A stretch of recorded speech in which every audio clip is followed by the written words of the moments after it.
Ciao! Today I'll be making chickpeas and spinach burgers, and I'll be making them from scratch. I will be eating them with an avocado sauce, but I will want the avocado sauce to marinate for at the very least 45 minutes. So I'll make the sauce first and then I'll show you how I do my burgers. The avocado I will be using is nice and ripe. Hopefully it's not too ripe, but do ensure that if you do make this sauce that you do use a nice and ripe avocado. And you can see that actually it's perfect because the peppers come out without me having to worry. So I'll get the avocado out of its shell, and as it is very ripe, it is actually very easy to just crush it with a fork, literally a matter of seconds, and it's done. I've got a nice little paste now, and I can move it to a bowl. I'm peeling a small red onion. You can also use a white onion if you like. I will be using a red onion because it's slightly sweeter, and it will also add a nice color to the sauce. And I'm chopping it into very small pieces, so regardless if it's white or red, I would recommend you do it as fine as you can, and you can also go back with your knife and just chop it very finely. Handful of parsley, which I've just picked from my garden. This is nice and fresh, and I'll do the same. I'll chop it nice and fine.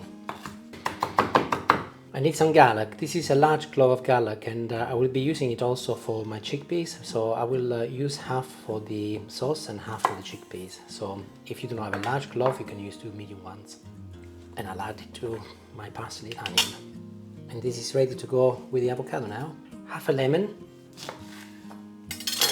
And I'm going to add it to my sauce.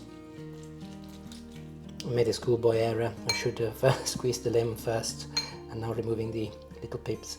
I'm adding also some salt and pepper and some olive oil. And this is now ready, so I'll give it one final mix. I'll put a little cover on top, or you can also use cling film if you like. And it is ready to go in the fridge. As I said, 30 to 45 minutes. In the meantime, I'll show you how I make my chickpeas burgers. And here are my chickpeas. I've actually soaked these overnight and cooked them earlier, so they're nice and cold.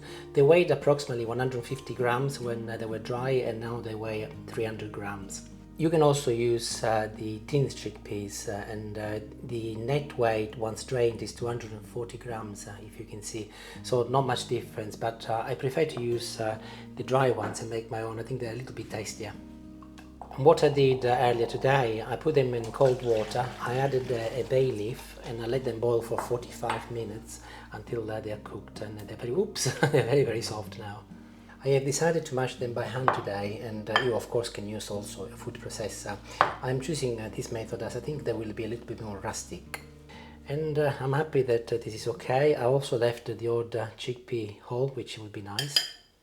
And I can start adding my other ingredients now. So this is the other half of my clove of garlic, curry powder, and I will put a level teaspoon in my mix, and a couple of spoons of grated Parmesan cheese, and a small handful of parsley.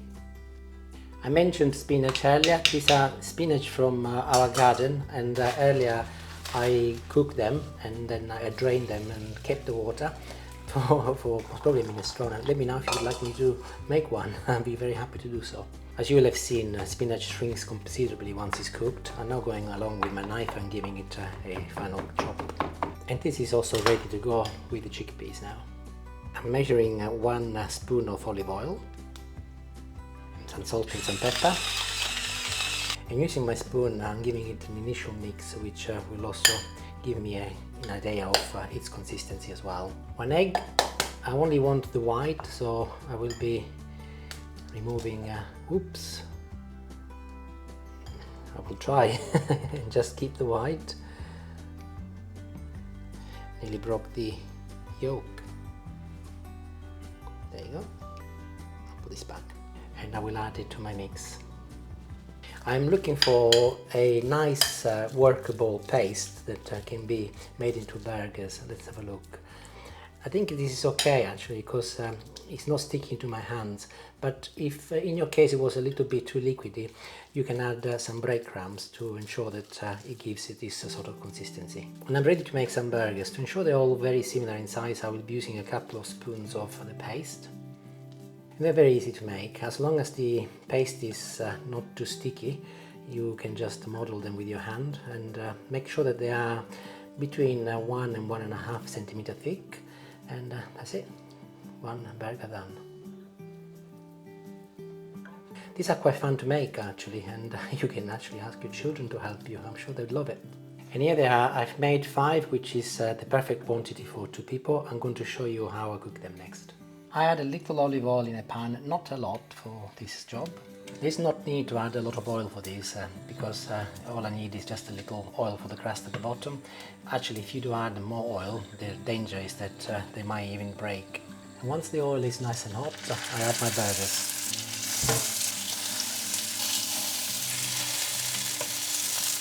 I'll turn the temperature down to medium now, medium high, number 6 out of 9, and I will leave them. I will not touch them for a good 4 minutes, and then I can turn them around. There should be a nice little crust underneath. Within 4 or 5 minutes, I should get a nice little crust underneath, and there it is. Looks reddish, and they're perfect, and time to turn them around. As I mentioned before, do not add any more oil, and just leave them. No need to touch them. Be very gentle as they can break very easily, but I will turn the temperature down on number 5 now. Another 4 minutes and they'll be ready. And let's take a look. Yep, they're done. They can come out.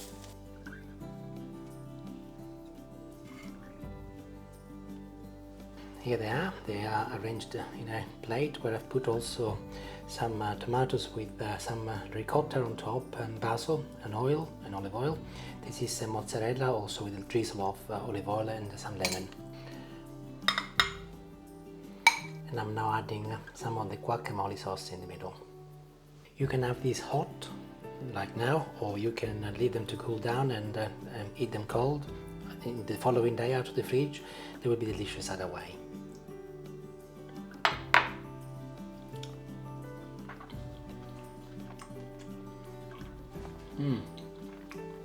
They're wonderful. The texture of the chickpeas is very good actually. I'm glad that I didn't waste them and I just mashed them. And the avocado actually gives a bit of an elegant flavor, but the curry, the curry powder is a little bit more spicy and is a beautiful balance with the sweetness of the chickpeas. You can also do this in the oven, by the way, 180 degrees, maybe for 15-20 minutes, but make sure that you got some baking paper underneath and a tiny little amount of olive oil, same principle. Also, if your children do not like garlic, because I'll put this in my young ones playlist, just remove it. It's more for the adults, unless they like it, of course. So that is my chickpeas and spinach burgers. I hope you make it and I hope you enjoy. Thank you for watching and arrivederci. Buon appetito. Ciao.